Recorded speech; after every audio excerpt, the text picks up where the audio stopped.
What does your conscience say? You shall become the person you are. Friedrich Nietzsche. You have no idea what she craves.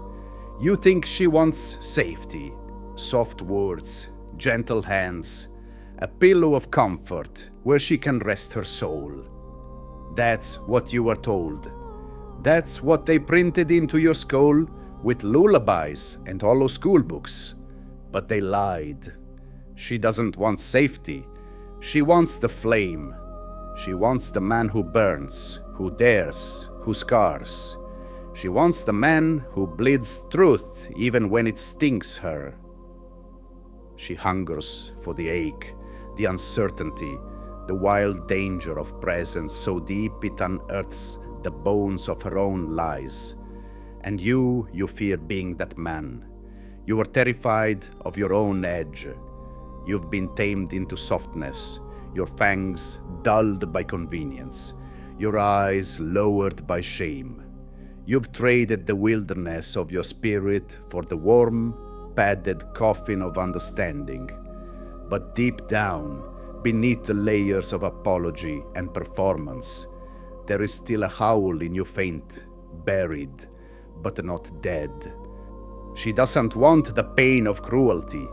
She wants the pain of contrast, the pain that only comes when a man refuses to bend for approval, the pain of being in the presence of one who stands when others kneel, who speaks when others placate, who moves like a blade against the fabric of expectation. Do you understand? She wants to feel the man who could destroy her, but doesn't. That tension burns her open. That's the hunger. And Freud knew it. He saw what men today pretend not to see, that desire is tangled with fear, that love is bound to death, and that behind every performance of disgust is a secret altar to power. And what are you doing? Bowing, pandering, trying to get liked. You mistake approval for love, comfort for respect, silence for peace. And every time you kneel, a piece of you dies and you feel it. Don't lie, you feel it. You think you're being kind. You think restraint is virtue. But your restraint is not mastery, it's absence. You are not holding back power. You are hiding your lack of it. Because power, true power, can afford to be still. It does not seek to please. It simply is. And when a man becomes that unshakable, honest, disciplined, she will feel it without a word. Not because he forces her to, but because her soul remembers something her mouth cannot admit that man is meant to carve, not coddle. Not with cruelty, with clarity. And clarity, my brother, is agony because it leaves no place to hide. She doesn't want the mask you built. She wants the furnace behind it. She wants to know what you are made of.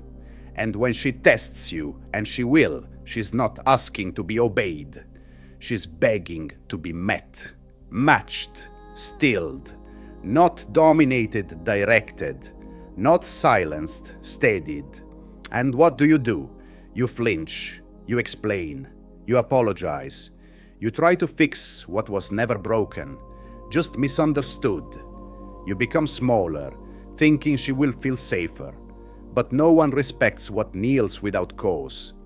No one loves what cannot hold its own flame. You were not born to be beige. You were born to burn, to become the fire that both warms and warns. But your will has been gutted, replaced with slogans, pills, pornography, and praise for compliance.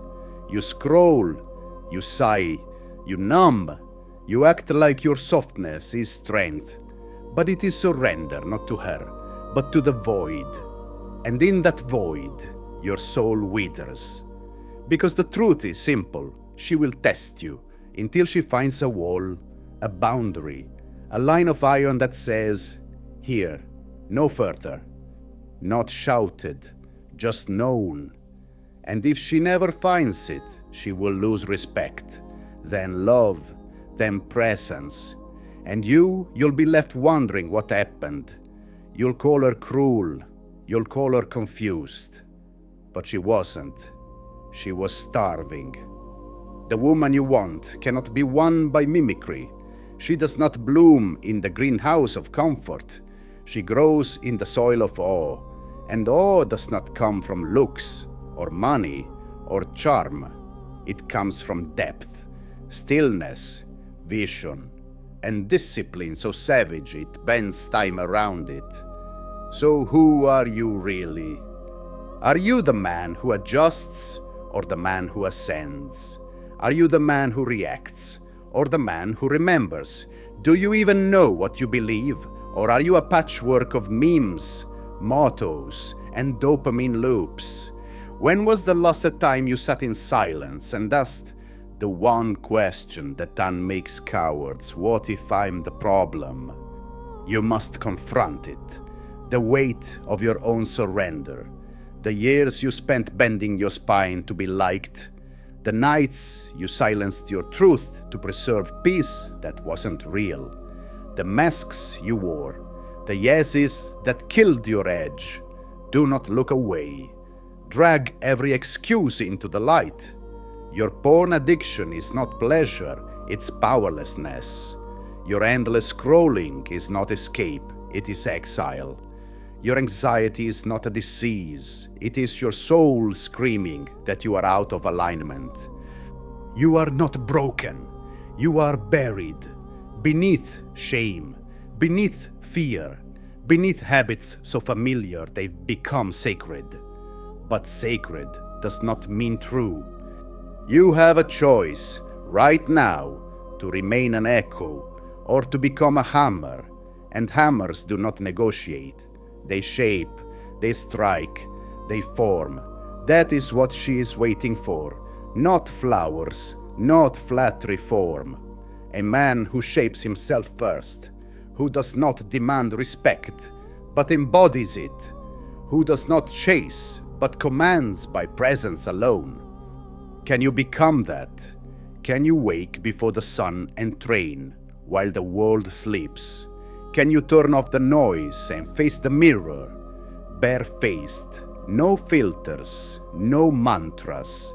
Can you suffer in silence until your strength returns, not in the body, but in the will? Because it must, it has to. Or you will be replaced not by another man, but by her own resentment. You think she left because of lust. No, she left because you lost the signal. You stopped being the flame. You became a flicker, then a shadow, then a ghost of the man you once promised to become. But ghosts don't lead. Ghosts don't protect. Ghosts don't speak fire. Only the living can do that. Only the man who stands tall in his own blood and builds again, even if it means starting with ash. This is not about women.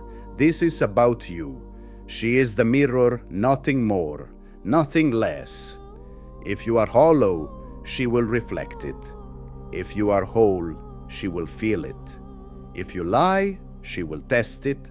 And if you lead, truly lead, with depth and discipline, she will kneel, not in submission, but in reverence.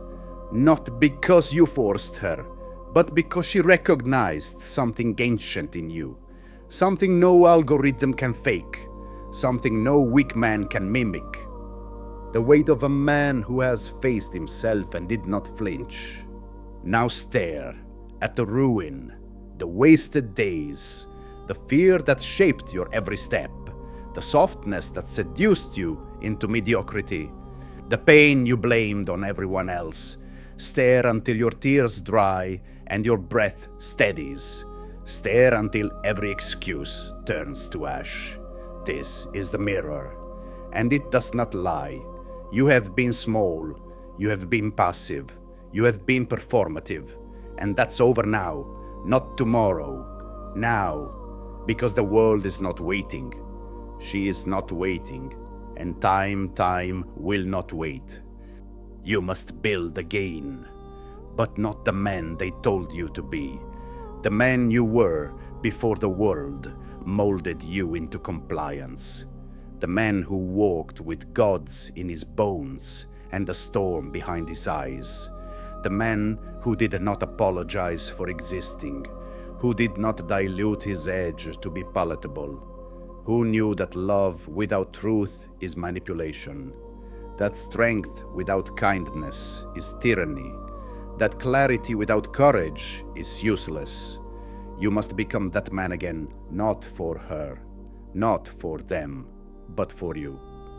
Because no one is coming, not your father, not your brothers, not your lover. You are the one, the blade, the forge, the fire.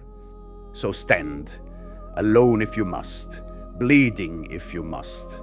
But stand, grab your mind like a weapon and sharpen it daily. Mold your body like a temple and defend its gates.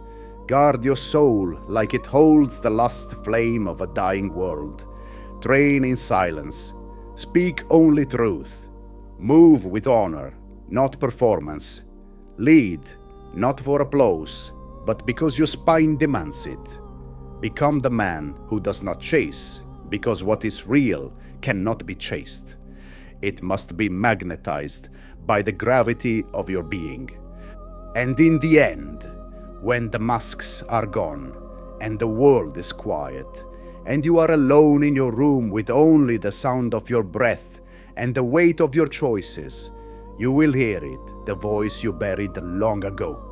It will say, "Welcome back," not because you arrived, but because you remembered. Now walk into the forge, strip down to your essence. Let the fire lick your wounds. Let the hammer of discipline break what is weak. Let the solitude carve your soul into steel. And when you emerge scarred, steady, sacred, you will not need her validation. You will not need their approval. You will walk into the world like a question that answers itself. And every eye will know a man has been forged here, not born, forged. And the pain she once pretended to hate, she will now kneel before it. Because it is not pain, it is presence, it is power, it is you